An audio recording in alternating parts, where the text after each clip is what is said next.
Lennox, it's Lennox Lewis.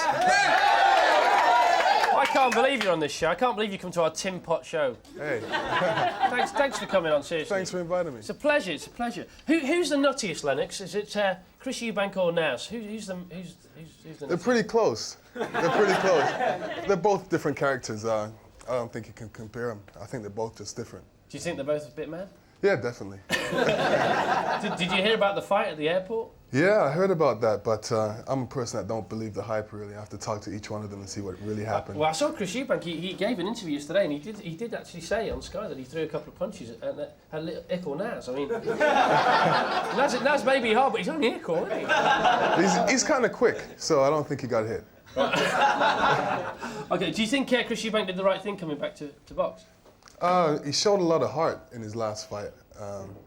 You know, only he knows whether he should stay in boxing or not. A lot of people said that was the best fight he's ever had, even though he lost, because he worked harder. He definitely got a lot of respect from a lot of people on the street, you know, seeing what he did after. He never really made no excuses. He just said, you know, he boxed a good fight. He may be back. Is he going to carry on?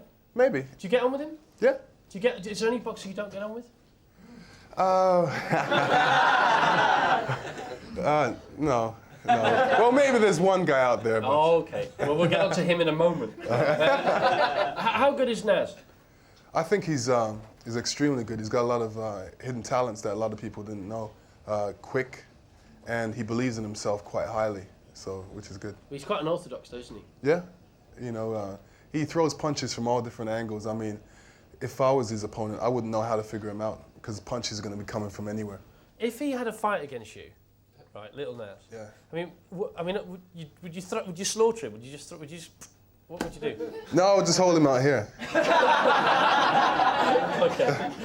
Now, can you explain to me? This is with the greatest respect, I promise you, because I wouldn't say it any other way. Well, you're sat opposite me. Do you think the way that boxing's run around the world is a bit of a farce?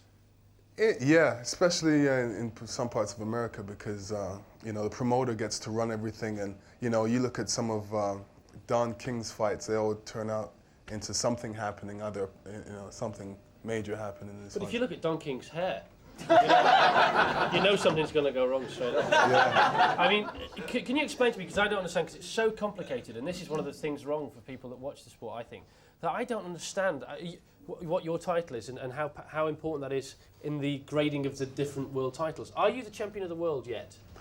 Yes. But? I hold the most prestigious belt out of all the belts. Right. And that's the WBC, held by Joe Louis and Muhammad Ali. Right. So, you know... But why are there different ones? Because there's only one FA Cup and... Yeah. Everybody wants to be a king, you know. You look at the WBA, the IBF, the WBC, which is the one that I represent. It's so complicated, mate. Yeah, the ABC belts, they're called. Right. It's like listening to Sesame Street, isn't it? So how could you? I mean, you say you've got the best title, and I'm not going to disagree with you ever about anything. Yeah. But could you win them all? Are you allowed to do that? Oh yeah. I mean. Is that what you're aiming for? Definitely. My next fight, is going to be against hopefully Evander Holyfield, the winner of Evander Holyfield and Michael Moore. Now Evander Holyfield seems like a decent bloke. Yeah, is that right? he's okay. He's religious and he hasn't really said anything bad about me. He's cool. If he did say something bad about you, would that make you more determined to beat him? Would it? Oh yeah, definitely. So you'd quite like him to say something bad about you? Yeah, I mean that really motivates me because I'm more of the quiet guy. I do my speaking with my hands. Right, and a lot of people, a lot of boxers, especially I don't know why heavyweight world champions seem to have this affinity with God or a religion, a God of some sort. What's your position on that? Well, you know, I believe in God and the higher power, and there's, you know, somebody watching over us. But I'm not as deep as Evander Holyfield. He's real deep. But is it a common trait in boxing, the religion thing? Yeah, I mean, it takes a lot of hard dedication and sacrifice in training, even to be able to go into the ring and to perform. So I know God has a lot to do with it, and you know, a lot of people thank Him for that, and they use God to help them get through their training as well. Do you think they use it as an excuse? To beat really. people up? No, not really. That's just a question. No, I don't think so. That's all it was, just a question. All right, next one. Do you think Mike Tyson's insane? Insane? Is he insane? Do you think he's genuinely mentally unstable? Do you think he's I think he's got problems. He's got some problems that he needs to sort out. That he's probably have sorted out a lot of problems, but you know, that's down to his upbringing and his environment around him. Do you think it's done him harm in his game, in the boxing game? Do you think it's taken his eye off the ball?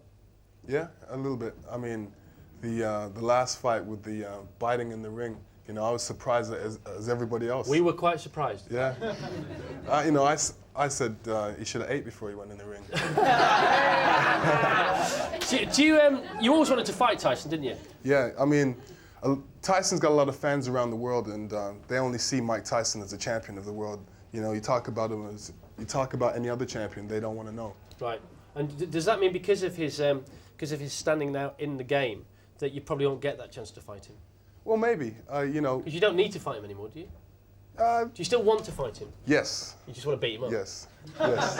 Right, no, it's I just want to prove that I'm the best fighter on the planet. Okay, and he was always the one that said you're nowhere near. Right. And did you want to get paid $4 million or pounds not to fight him? No, he actually gave me $4 million to let him fight. Somebody else? Yes. Right. Bruce Seldom or something. Bruce. Yeah, that wasn't really a fight. If you could knock out a politician, which one would you knock out? Politician? I'm not really too into politics too much. But you went to Tony Blair's house on Monday. Yeah, I was asking him for some money for my college. Oh, really? You look too old to be going to college. No, I know you got to college. We'll talk about that in a second. What was it like that night? Because it was 100 sporting stars, wasn't it? British sporting stars? Yeah. What was that like? It was great. You know. Did you talk to him? Yeah. Apparently you were quite surprised because he knew a lot about boxing. Yeah, he did. And he was talking to Nick Faldo, and I just kind of barged in. And, which you could barge in anyway. Even Nick Faldo's actually huge, isn't he? Yeah. But he's not gonna stop you, is he? No. So what did Tony say to you then? He was asking about the college, and I was telling him, you know, about the college. He was asking about boxing and my last fight. Why did it end so fast? And I said that I just wanted to make a statement to the world. You know, things like that. Okay. And what's the toilet like there? You know, I never used it. Never used it. Okay. The money that you spent on your college, I was going to ask you, out of because you're reputedly Britain's richest sportsman. I am. Well, that's what they say. It's probably not true, but they say that the money you've spent, the money you've best spent, was on the college. Would that be right? Yeah. Did you really put £1 million of your own money into that college? Yeah, a bit more. Really? Yeah. And now you want funding. This is a college for miseducated people who've gone off straight off the right path. Yeah. So how much do you need? As much as possible. All right. Okay. But we're looking for you know, some millions. So he puts his money into a college. It's not bad, is it? Yeah. Especially if you don't just front it, you actually do dig deep. Yeah, I mean, you see the benefits of it with the kids. Okay. You know. Well, good. Good luck with that. Thank you. You got your video, your book out this week. Yes. And I just think it's very weird that the hardest men in the world fight for purses. Shall we change that one day, maybe? Well, it's a big purse. Okay. Thank you, Lennox, for coming on the show. Lennox Lewis. Now, Lennox Lewis, come on. Now the swagger and the attack of the Pirates of Rock with the first single from their new album, Stupid, Stupid, Stupid. Here's Black Grape and Get Higher.